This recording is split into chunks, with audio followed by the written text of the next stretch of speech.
Dan ternyata obat yang dimaksud Nabi itu ada 3, Pak.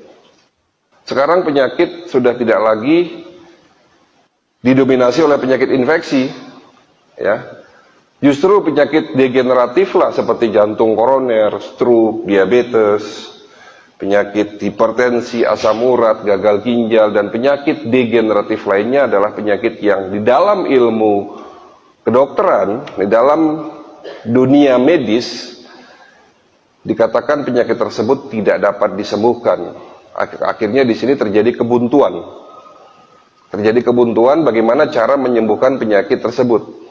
Sampai hari ini sifatnya hanya untuk memaintain, sifatnya hanya untuk mengurangi reaksi yang muncul. Contoh misalnya Bapak gula darahnya tinggi, obat oral antidiabetik atau insulin yang mungkin Bapak minum dan Bapak suntik setiap hari, itu fungsinya hanya untuk nurunin gula, bukan untuk menyembuhkan penyakit diabetes itu sendiri.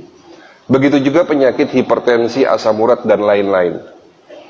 Akhirnya dengan adanya kebuntuan tersebut, dunia kedokteran berubah, ya, di mana pengobatan tradisional, ya, memiliki beberapa nilai tambah dan pastinya juga ada negatifnya, ya. Oleh karena itu yang baik-baik kita ambil, yang dari medis dan dari tradisional kita ambil, ya disinilah muncul sebuah metode yang sekarang ini dikembangkan di Eropa, di Amerika, di Jepang, di Korea, di China, dan menjadi pengobatan yang lebih dapat diterima karena menggabungkan dari kedua ilmu tersebut, medis dan tradisional, yang tentunya didukung dengan teknologi. Dan alhamdulillah, ya, terjawab atas pertanyaan, apa benar penyakit diabetes adalah penyakit yang tidak dapat disembuhkan?